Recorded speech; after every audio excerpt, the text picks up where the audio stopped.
It doesn't matter who we are. What matters is our plan.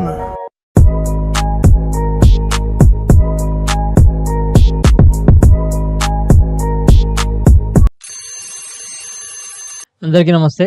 ఈరోజు మన day 270 morning 4:00 lesson friends. Lesson తర్వాత fresh up అయ్యి meditation complete చేసుకున్నా. చాలా refreshing అనిపించింది. తర్వాత 'the magic of thinking' book చదువుతున్నాను. చాలా interesting topic friends. Watch till and తర్వాత అకాడమీకి వెళ్ళిపోయినా.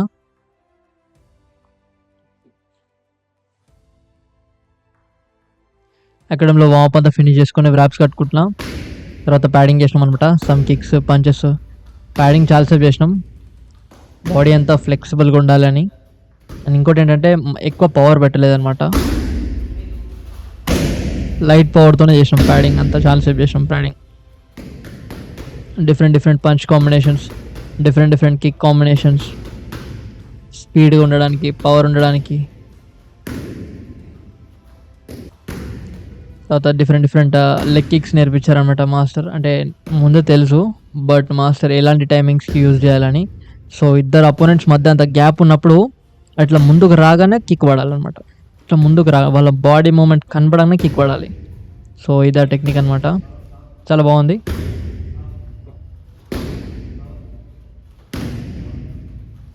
సో మాస్టర్ చెప్పిన టెక్నిక్స్ అని నేర్చుకున్న తర్వాత మళ్ళీ వచ్చి బ్యాగ్ మీద కొంచెం అప్లై చేసిన అనమాట. అంటే అపోనెంట్కి అర్థం కావద్దు మనం ఏ వెపన్తో కొడుతున్నామని, కొంచెం ఫేక్ చేసి కొట్టాలి.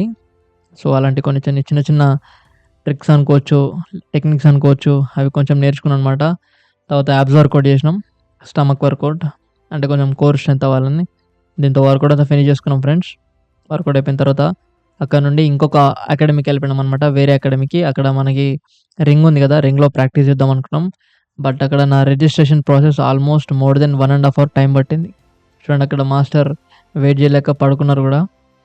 సో ఆ టైం ప్రాసెస్ చాలా లేట్ అయిపోయింది ఫ్రెండ్స్. అందుకనే ప్రాక్టీస్ చేయలేకపోయినాం. అప్పుడే టైం 12 అయిపోయింది. ఇంకా ఇంటికి వెళ్ళిపోవాల్సి వచ్చింది. ఇంటికి వచ్చి వీడియో అంతా ఎడిటింగ్ చేసి అప్లోడ్ చేసిన. ఇంకా జాబ్కి వెళ్ళిపోయినా. నైట్ జాబ్ నుండి వచ్చిన తర్వాత వీడియో అంతా ఎక్స్ప్లెయిన్ చేసిన ఫ్రెండ్స్. చాలా ఇంట్రెస్టింగ్ ఉంటుంది. Watch till and take care. అందరికీ నమస్తే. Thank you for coming back to channel again. ఛానల్కి మళ్ళీ వచ్చిన థ్యాంక్ యూ. ఈరోజు మన డే 270 ఆఫ్ 369. యా ఫ్రెండ్స్, ఒకసారి ఈ టైం చూడండి.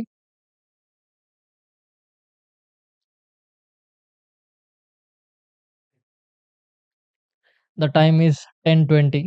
గమనించండి ఫ్రెండ్స్ ఒకసారి. మార్నింగ్ 4కి లేచి అకాడమీకి వెళ్ళి ట్రైనింగ్ చేసి, జాబ్‌కెళ్ళి వర్క్ కంప్లీట్ చేసుకొని, వీడియో అంతా ఎడిటింగ్ చేసి, అప్లోడ్ చేసి, అసలు నాకు చెప్పాలంటే ఒక అర్ధగంట ఇట్లా కళ్ళు మూసుకొని ఒక న్యాప్ తీసుకుందామనే టైం కూడా లేదనమాట నాకు. రోజు రోజుకి వెళ్తున్న కొద్దీ ఛాలెంజ్, డేస్ పెరుగుతున్న కొద్దీ రెస్పాన్సిబిలిటీ పెరుగుతుంది. Along with that hard work కూడా పెరుగుతుంది. ఇంకా స్కిప్ చేయొద్దని ఇంకా మెంటల్ టఫ్‌నెస్ ఇంకా చాలా ఎక్కువైతుంది friends. I'm very happy that ఈ ప్రెషర్‌ని చాలా బాగా రిసీవ్ చేసుకుంటున్నా. నేను టైర్డ్‌గా ఫీల్ అవ్వట్లేదు. చాలా ఎనర్జిటిక్‌గా ఉన్నా. యాక్చువల్‌గా ఈ టైంకి 10:30కి నేను పండుకోవాలి.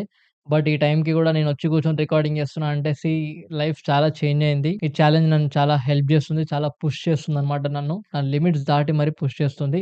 సో ఇప్పుడే జాబ్ నుంచి ఇంటికొచ్చి జస్ట్ ఇంట్లో పేరెంట్స్‌తో కాసేపు టైమ్ స్పెండ్ చేసి జల్దీ ఫ్రెష్ అప్ అయ్యి వచ్చి కూర్చొని వీడియో చేసేస్తున్నా. ఎందుకంటే మీ అందరి కోసం మీరు ఈ వీడియో చూస్తున్నారంటే డెఫినిట్‌గా మీకేదన్నా కొత్త విషయం తెలవాలి అండ్ కొత్త వాల్యూ ఏదైనా యాడ్ చేయాలన్న ఓన్లీ ప్యూర్ ఆ ఇంటెన్షన్‌తో మాత్రమే ఈ 10:30కి కూడా నిద్రొస్తున్నా గానీ కూర్చొని వీడియో రికార్డ్ చేస్తున్నా ఫ్రెండ్స్. ఈరోజు చెప్పే కాన్సెప్ట్ చాలా ఇంపార్టెంట్ కాన్సెప్ట్ అనమాట. రెండోదేంటంటే సొసైటీలో జరిగే మెయిన్ కాజ్ అనమాట. ఆ కాజ్‌తోని ఈ 'మ్యాజిక్ ఆఫ్ థింకింగ్' బుక్‌లో చదివిన ఒక కాన్సెప్ట్‌ని ఈ రెండిటిని లింక్ చేసి ఈరోజు మీకు చెప్దాం అనుకుంటున్నాను అనమాట. చాలా ఇంట్రెస్టింగ్ కాన్సెప్ట్ ఫ్రెండ్స్. వీడియోని ఫుల్ అటెన్షన్‌తోని లాస్ట్ వరకు చూడడానికి డెఫినిట్‌గా హెల్ప్‌ఫుల్‌గా ఉంటది. సో ఈరోజు నేను చెప్పాలనుకున్న టాపిక్ ఏందంటే అబౌట్ బిల్డింగ్ రిలేషన్‌షిప్స్. చూడండి ఫ్రెండ్స్, ఒకసారి మనం గమనిస్తే సొసైటీలో ఈ లాస్ట్ 2-3 ఇయర్స్ అంటే కోవిడ్ తర్వాత నుంచి జనాలకి ఏమైందంటే మన కంట్రీలో గాని, ఓవరాల్ వరల్డ్ వైడ్‌గో చాలా సూసైడ్ రేట్స్ చాలా ఎక్కువ మంది పెరిగినాయన్నమాట. అంటే సో ఎందుకు ఆ పరిస్థితి వస్తుంది ఒక మనిషికి? ఒక మనిషికి సూసైడ్ చేసుకోవాల్సిన కర్మ ఎందుకొస్తుందంటే, ఆ పర్సన్‌కి close to the heart people ఎవరుండరు. ప్రతి మనిషి లైఫ్‌లో హర్డిల్స్ ఉంటాయి, కష్టాలుంటాయి, బాధలుంటాయి. ఆ బాధల్ని పంచుకోవడానికి మనసుకు దగ్గరైన మనుషులు ఎవరు లేక, ఆ బాధలు ఎవరితో పంచుకోవాలో తెలియక వాళ్ళింకా దే కమిట్ సూసైడ్స్ అనమాట. కాబట్టి ఫ్రెండ్స్, ఇక్కడ మెయిన్ రూట్ కాజ్ ఏంటంటే ప్రాపర్ రిలేషన్‌షిప్స్ మనిషికి బిల్డ్ చేసుకోలేకనే, ప్రాపర్ రిలేషన్‌షిప్స్‌ని బిల్డ్ చేసుకోవడంలో మనిషి ఫెయిల్ అయ్యిండు కాబట్టే ఫ్యూచర్‌లో ఆయన సూసైడ్ చేసుకోవడానికి అస్సలు ఆలోచించడనమాట. కాబట్టి ఫ్రెండ్స్, మనకు గూడా ఫ్యూచర్‌లో అలాంటి ప్రాబ్లమ్స్ రాకూడదు. రైట్. మనం గూడా అట్లాంటి మెంటల్ స్ట్రెస్‌తోని ఈ సూసైడ్ జేసుకోవాల్సిన థాట్స్ మనకి రావద్దంటే మనమేం జేయాలంటే చాలా కాన్షియస్‌గా మంచి మంచి రిలేషన్‌షిప్స్‌ని మనం బిల్డ్ జేసుకోవాలనమాట. చాలా మంచి రిలేషన్‌షిప్స్ అంటే ఉట్టి టైమ్ పాస్ రిలేషన్‌షిప్స్ కాదు. ఆ relationships must be very deep relationships. కాబట్టి ఫ్రెండ్స్ ఈరోజు నుంచి మీ మైండ్‌లో ఒక మాట పెట్టుకోండి. Build deep relationships. ఒకసారి గమనించండి ఫ్రెండ్స్. ఇయ్యాల రేపు ఎట్లురంటే నీ బెస్ట్ ఫ్రెండ్ ఎవడురా అంటే అసలు చెప్పుకోనికి మనుషులే లేరు. ఒక పర్సన్‌ని మనం హార్ట్‌కి కనెక్ట్ చేసుకోవాలంటే భయమైతుంది ఇయాల రేపు. ఎందుకంటే people are not that much trustworthy. So, జనాలకేంటంటే ట్రస్ట్ అనేది కోల్పోతుంది మెల్లిమెల్లిగా. ఆ ట్రస్ట్ పోవడం వల్ల ఎవ్వరు కూడా ఇంకోరు మనిషిని గుడ్డిగా, కంప్లీట్‌గా నమ్మడం లేకపోతున్నారనమాట. కాబట్టి friends very important concept here. You must build some deep relationships with some people. అది బాయ్ గావచ్చు, గర్ల్ గావచ్చు, పేరెంట్స్ గావచ్చు, ఎవరైనా తీసుకోండి మీరు. బట్ నీకంటూ హార్ట్‌కి క్లోజ్ అయిన కొందరు జనాల్ని నీ లైఫ్‌లో పెట్టుకోవడం అది కంప్లీట్‌గా నీ రెస్పాన్సిబిలిటీ. వాళ్ళని చూజ్ చేసుకోవడం కూడా నీ రెస్పాన్సిబిలిటీ.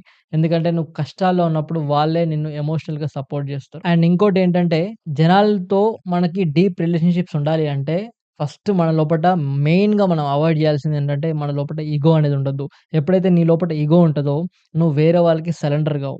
రైట్? వేరే వాళ్ళ మాటలకి ఇంపార్టెన్స్ నువ్వియ్యవు. నీదే ఫస్ట్ ఉండాలనుకుంటావు. నువ్వే డామినేటింగ్‌గా ఉండాలనుకుంటావు. ఎప్పుడైతే నువ్వే డామినేటింగ్‌గా ప్రతి దగ్గర నువ్వే ఫస్ట్ ఉండాలని ట్రై చేస్తే, జనాలు దాన్ని సెన్స్ చేస్తారు. నీ దగ్గరున్న ఇగోని వాళ్ళు సెన్స్ చేసి వాళ్ళు నీతోని ఉండడానికి ఇంట్రెస్ట్ చూపియరనమాట. కాబట్టి you have to lower your ego. అంటే మన ఇగోని మనం తగ్గించుకొని అందరితో ఫ్రెండ్లీగా మనం ఎవరినైతే చూజ్ చేసుకుంటున్నామో వాళ్ళతో చాలా ఫ్రెండ్లీగా, చాలా ఫ్రీగా మూవ్ అవుతున్నామంటే వాళ్ళు మనతో లాంగ్ టర్మ్‌గా ఆ డీప్ రిలేషన్‌షిప్ బిల్డ్ అవ్వడానికి ఛాన్సెస్ ఉంటది ఫ్రెండ్స్. అది ఏదైనా కానీ ఒక బెస్ట్ ఫ్రెండ్ గాని, ఒక గర్ల్ ఫ్రెండ్ గాని, ఒక బాయ్ ఫ్రెండ్ గాని whatever that may be. You must build some deep relationship. ఎందుకంటే they are going to save you in the future. ఇది వెరీ అన్‌టాప్డ్ కాన్సెప్ట్ ఫ్రెండ్స్. ఎవరు దీన్ని టచ్ చేయరు. రైట్. ఇది చెప్పాలంటే గూడా నేను గూడా మార్నింగ్ చదివిన. ఇప్పుడు నైట్ 10:30కి ఎక్స్‌ప్లెయిన్ చేస్తున్నా. అంటే ఇంతసేపు దాని గురించి ఆలోచించిన. ఎట్లా చెప్పాలి? ఎట్లా చెప్పాలి? ఎక్కడ టైం దొరికితే అక్కడ నేను ఈ కాన్సెప్ట్ గురించి ఆలోచిస్తున్నా. అంటే జనాలకి ఎంత బాగా కన్వే చేయాలి? It's very sensitive topic. ఇది వెరీ అన్‌టాప్డ్ టాపిక్. కాబట్టి దీన్ని ప్రాపర్‌గా కన్వే చేయగలగాలని మార్నింగ్ నుంచి ప్లాన్ చేస్తూ ఇప్పుడు నైట్ 10:30కి కూర్చొని మీ ముందు మాట్లాడుతున్నా. సో, కాబట్టి friends keep one thing in your mind. నీకు హార్ట్‌కి క్లోజ్ అయిన జనాలు ఎంతమందున్నారు? అసలెవ్వరు లేరంటే యూ ఆర్ వెరీ అన్‌లక్కీ. ఎందుకంటే you are going to face lot of troubles in the future. అదే నీకు హార్ట్‌కి క్లోజ్ అయిన జనాలు, నీకు కష్టమొస్తే పోయి కడుపు నిండా కక్కి వాళ్ళతో మాట్లాడే జనాలు నీ దగ్గర ఉన్నారంటే అది ఫ్రెండ్స్ గాని, ఎవరైనా గాని you are very lucky people. ఎందుకంటే ఫ్యూచర్‌లో నీకు కష్టం వచ్చినప్పుడు వాళ్ళే వచ్చి నిన్ను ఆదుకుంటారు. ఎమోషనల్ సపోర్ట్ వాళ్ళే నీకిస్తారు. So, you must be very కాన్షియస్‌లీ build some deep relationships with the people. You have to choose the right people by being authentic, by being unique and by being trustworthy. So, నువ్వు అథెంటిక్‌గా, నువ్వు చాలా యూనిక్‌గా, చాలా trust వర్తీగా ఉన్నావంటే డెఫినిట్‌గా you will find certain people. అదే నువ్వు అథెంటిక్‌గా ఉండకుండా, నువ్వు ఇక్కడక్కడ ముచ్చట్లు మాట్లాడి, యూనిక్‌గా లేకుండా, రెండోది జనాల ట్రస్ట్ బ్రేక్ చేస్తున్నావనుకో, no one wants to stay with you for long time and no one builds the deep relationships with you. So, you must be very much trustworthy. చాలా నమ్మకంగా నువ్వు అందరితో నడవాలనమాట. కాబట్టి ఫ్రెండ్స్ ఈ బుక్‌లో మనకి డేవిడ్ జే స్టేవర్ట్స్ ఒక కొటేషన్ చెప్పాడు. అంటే ఒక లైన్ చెప్పాడనమాట. ఆ లైన్ ఏంటంటే వెరీ, వెరీ ఇంట్రెస్టింగ్ లైన్ అనమాట. It is not that you know how many people. It is how many people knows you. అంటే దీని అర్థం ఏందంటే కొందరు జనాలు ఈ మధ్యలో ఫ్లెక్స్ చేసుకుంటారు. అంటే నాకు వాళ్ళు తెలుసు, నాకు వీళ్ళు తెలుసు, నీకు వీళ్ళు తెలుసు, నాకు వాళ్ళు తెలుసు. రియల్‌గా నీకు అవసరం వచ్చినప్పుడు ఒక్కడు కూడా రాడు నీ దగ్గరికి. అంటే it is not that you know how many people. అంటే నీకు ఎంతమంది జనాలు తెలుసనేది మ్యాటర్ కాదు. ఎంతమందికి నువ్వు తెలుసు. ఎంతమందికి నీతోని మాట్లాడాలని ఇంట్రెస్ట్ ఉంది. ఎంతమందికి నీతో టైమ్ స్పెండ్ చేయాలని ఇంట్రెస్ట్ ఉంది. అది గమనించండి. చాలా పవర్‌ఫుల్ లైన్. చాలా అంటే చాలా పవర్‌ఫుల్ లైన్. ఈ లైన్ చదవంగానే దెబ్బకి నా మైండ్ అంతా గిర్రుమని తిరిగింది. ఒక్కసారి ఆలోచించుకున్నా. అంటే మనకెంతమంది తెలుసారనేది మ్యాటర్ కాదు. రియల్‌గా ఎంతమందికి మనం తెలుసు అనేది మ్యాటర్. సో, యూట్యూబ్ చేస్తున్నందుకు నాకు వచ్చిన సాటిస్ఫాక్షన్ ఏంటంటే, నాకిప్పుడు 1130 సబ్‌స్క్రైబర్స్ అంటే 1130 సబ్‌స్క్రైబర్స్ ఉన్నారు. I am very happy to say that ఆ 1130 మందికి నేను తెలుసు. నేను తెలుసు కాబట్టే నన్ను సబ్‌స్క్రైబ్ కొట్టిర్రు. అంటే నాకు వాళ్ళందరూ వాళ్ళ పేర్లు, వాళ్ళ ఊర్లు, నాకేం తెలీదు. బట్ వాళ్ళందరికి నేను తెలుసు. ఈ కొటేషన్‌ని కొంచెం నాకు నేను రిఫ్లెక్ట్ చేసుకున్నా. దట్ మీన్స్ ఎంతమంది లైఫ్‌లో నువ్వు వాల్యూ యాడ్ చేస్తున్నావు? ఎంతమందికి నువ్వు హెల్ప్ చేస్తున్నావు అనేది matter. So, friends try to be authentic. Try to be irreplaceable. Try to be like a trustworthy guy. And the last but not the least is try to be a high demanded individual. So, నీతో time జనాలు క్వాలిటీగా spend చేయాలని వాళ్ళకి అనిపించాలి. అంటే నువ్వు ఒక quality person అయ్యి ఉండాలి. So, you must build a strong and the deep relationships. They gonna save you in your future. అది నీకిప్పుడు ఇంపార్టెన్స్ తెలియకపోవచ్చు. బట్ ఫ్యూచర్‌లో తెలుస్తదని ఇక్కడ మనకి డేవిడ్ జస్ట్ రివర్డ్ చెప్తున్నాడు. చాలా ఇంట్రెస్టింగ్ టాపిక్ ఫ్రెండ్స్. నాకైతే చాలా నచ్చింది. మీకు గూడా ఈ వీడియో ఎంతో కొంత హెల్ప్‌ఫుల్‌గా ఉండి మీరు గూడా మీ లైఫ్‌లో కొందరు జనాల్ని కాన్షియస్‌గా వాళ్ళని చూజ్ చేసుకొని మీ లైఫ్ లాంగ్ వాళ్ళతో జర్నీ చేసి, వాళ్ళతో మంచి ఎమోషనల్ సపోర్ట్ తీసుకొని, మీ లైఫ్‌లో ఇంకా మంచిగా లీడ్ చేస్తారని ఈ వీడియో ద్వారా నేను అనుకుంటున్నాననమాట. సో, ఈ వీడియో మీకు ఎంతో కొంత ఇన్ఫర్మేషన్ ఇచ్చిందనుకుంటున్నా. ఈ 10:30 వరకు కూర్చొని వీడియో రికార్డ్ చేస్తున్నందుకు మీకు లైఫ్‌లో ఈరోజు ఏదో కొంచెం వాల్యూ యాడ్ చేసినవాన్ని అని అనుకుంటున్నా friends. Thank you for giving this opportunity to add some value into your life. That's all for today guys. Take care everybody. Jai Hind friends. See you all tomorrow next video.